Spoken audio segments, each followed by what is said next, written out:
needs it, so it's a singularity. And the immense improbability which modern science rests on but cares not to discuss is this: the belief that the universe sprang from nothing in a single moment. Well, if you can make that leap to believe that, it's very hard to see what you couldn't believe. That is almost the limiting case of credulity, I would think, you know? So,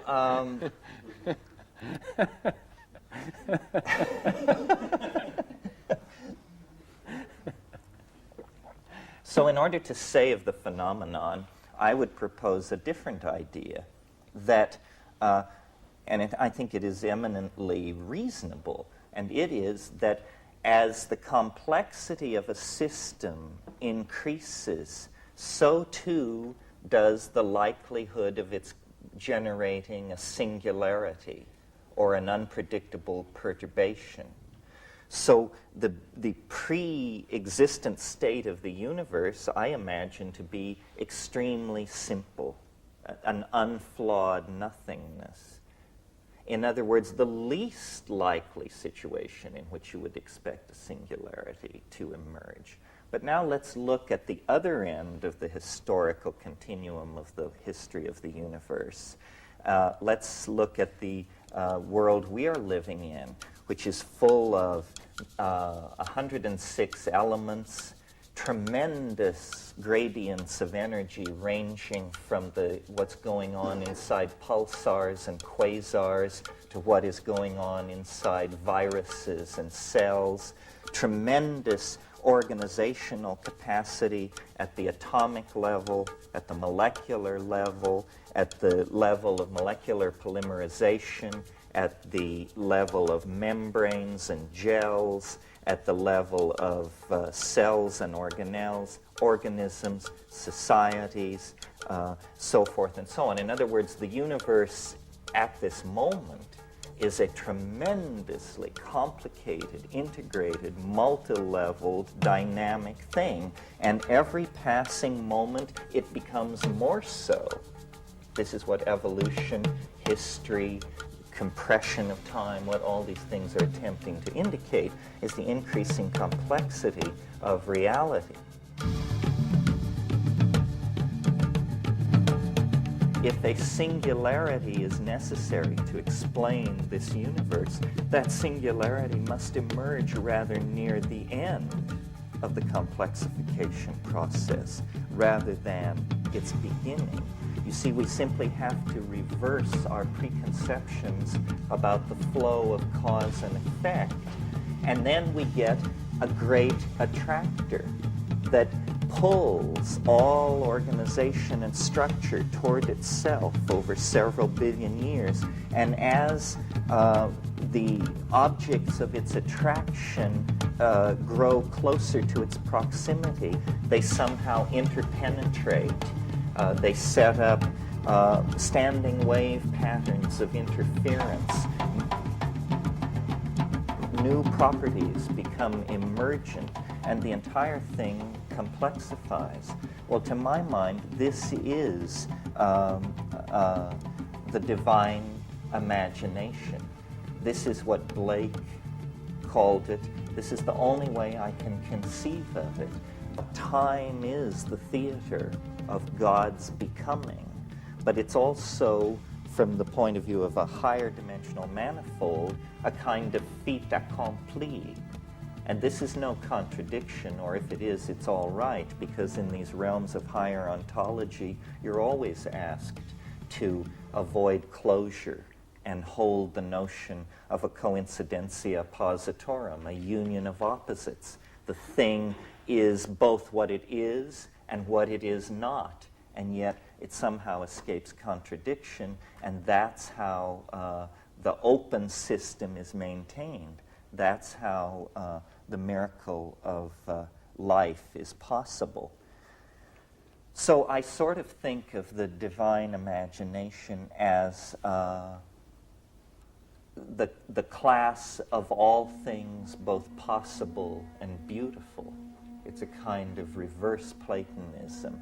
The attractor is at the bottom of a very deep pit into which all phenomena is cascading. What is taught in modern universities these days is that these tracks in the snow are going nowhere. The technical term is trendlessly fluctuating. And we're told that history is this kind of process. It's trendlessly fluctuating. It goes here, it goes there. It's called a random walk in information theory. It means you just wander around. And, well, it's very interesting. Now we begin to see through the marvel of the new mathematics that random walks are not random at all. That a sufficiently long random walk becomes a fractal structure of extraordinary depth and beauty.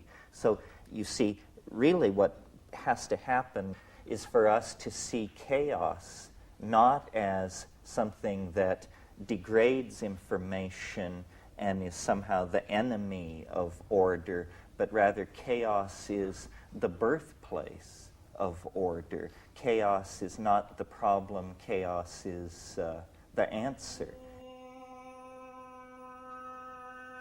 I think a factor which changes everything is the discovery of dark matter, the fact that 90 to 99% of the matter in the universe is utterly unknown to us.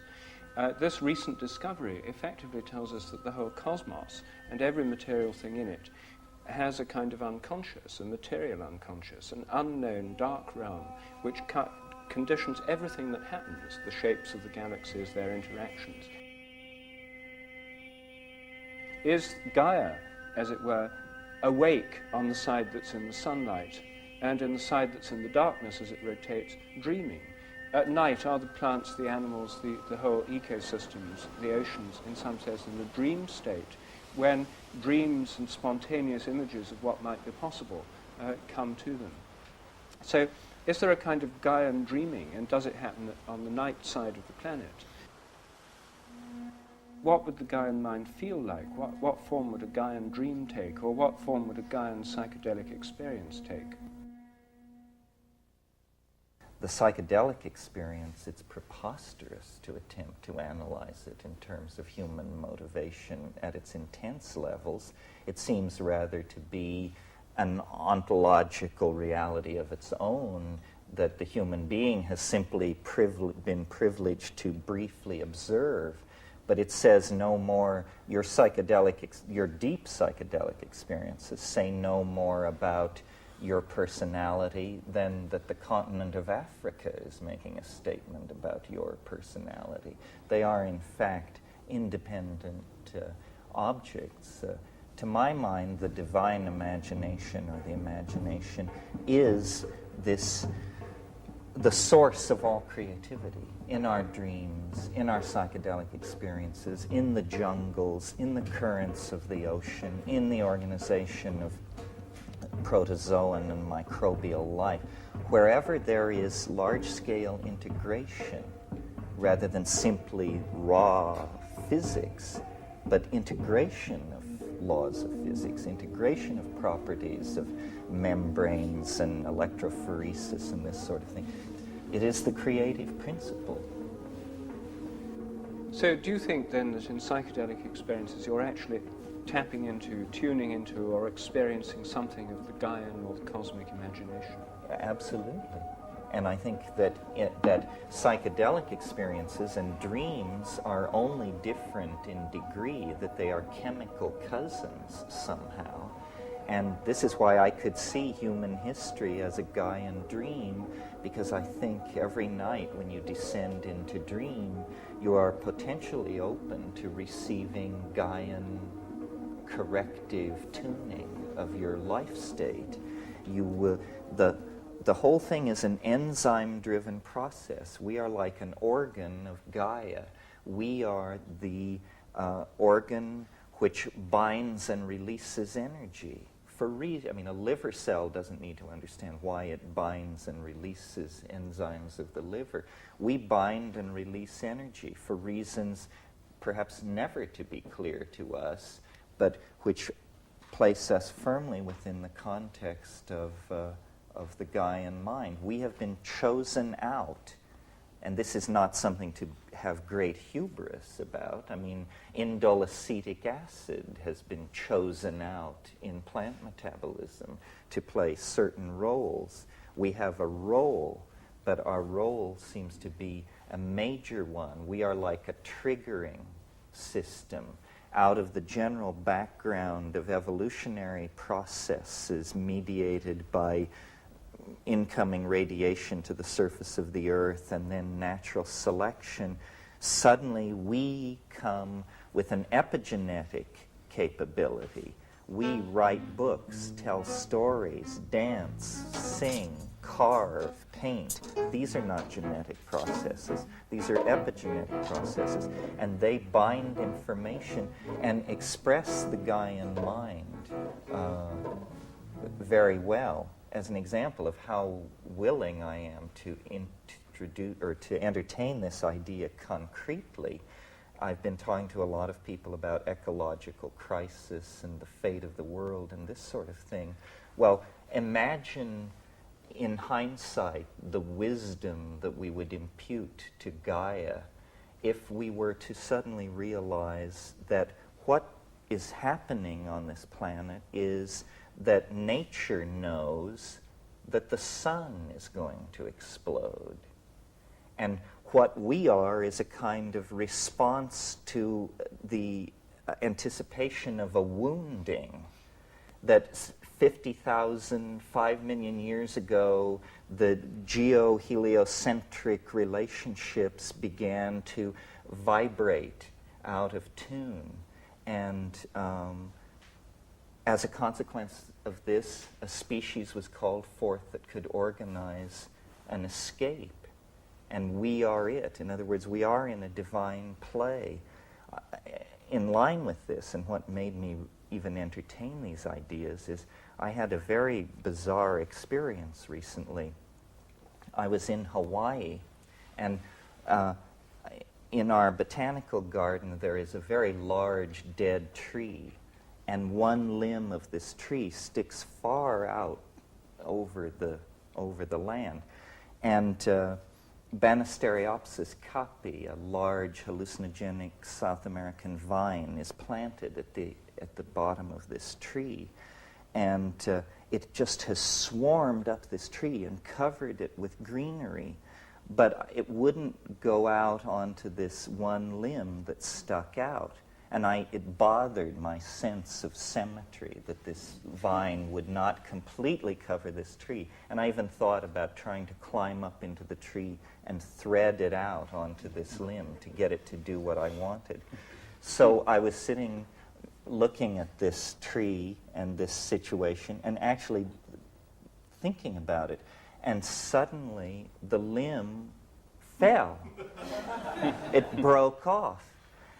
And then I thought, the vine sensed that it was unstable.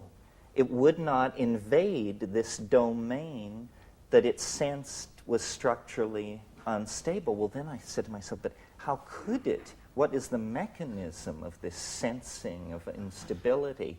And a friend of mine said, well, perhaps the wind impacts on weakened wood differently than on unrotted wood, and perhaps rhythms in the tree tell it to stay away from him.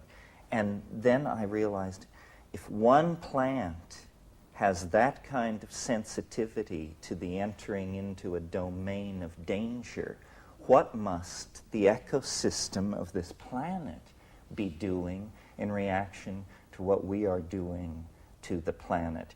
So I see the reason this relates to the imagination is because I see ourselves in communication with the imagination. It is sending images back into the past to try and direct us away from areas of instability. It really is, the Gaian mind is a real mind. Its messages are real messages, and our task through discipline, psychedelics, attention to detail, whatever we have going, is to try and extract this message and eliminate ourselves from the message,